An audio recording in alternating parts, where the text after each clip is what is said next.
If we had to send food, if we had to send clothing, whatever Marty needed in his outreach missions, we did it.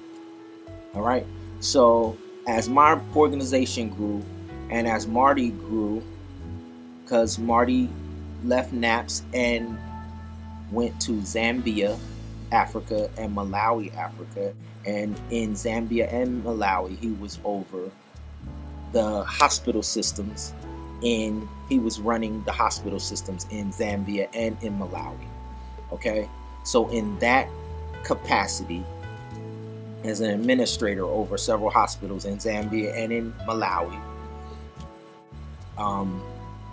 he and I decided in 2009 to bring 12 of my mentees in my program and go over to Malawi while he was there and help him build a school in Malawi for the young people there who didn't have access to education.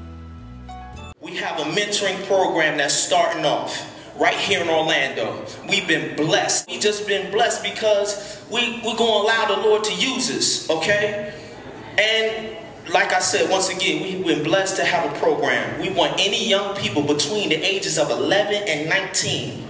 If you want to come out and find out how to learn financial literacy principles before you go to college, this is the program to be at. If you want to learn, find a business mentor who's going to teach you how to be in that career path that you want to go into before you even get there. So instead of dropping out of college, instead of dropping out of high school, because you don't feel like there's no hope or no future for you, there's a program for you. We have those mentors. They're committed to making sure that you, every last one of you, get from where you are, whether it's 9th, 10th, 11th, 12th, get to whatever career path you want to get to. Now, let me tell you one other thing. I have to tell you this.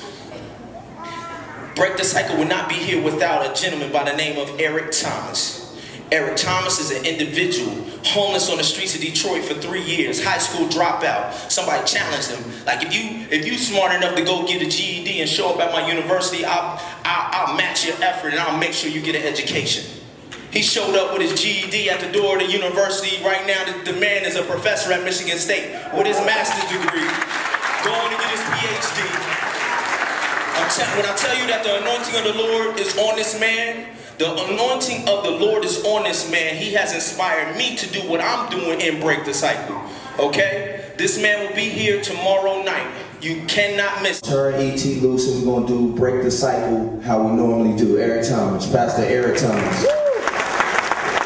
Just quickly, just give me a couple seconds. I just got off the plane, but as I listen tonight, I don't think that it's by coincidence I'm here. I went to Oakwood College, but after receiving a GED, I was homeless for about 2.5 years when actually I joined the church, and Kagia Scott was doing this exact same thing some years ago in the group called Phase 1 at that time. Now listen to what I'm saying. I want you to catch this because he talked about an insurance policy. And for those of us who are insurance policy holders, we understand that we don't hold insurance for ourselves. I need you to hear what I'm saying to you today. My insurance is not just for me. My insurance really is to cover my children and my wife. That's my purpose for insurance. As a matter of fact, as a motivational speaker, I didn't have insurance. And so about 3 or 4 years ago, I decided to take a job at Michigan State University, not for the money, but because my wife really is into insurance.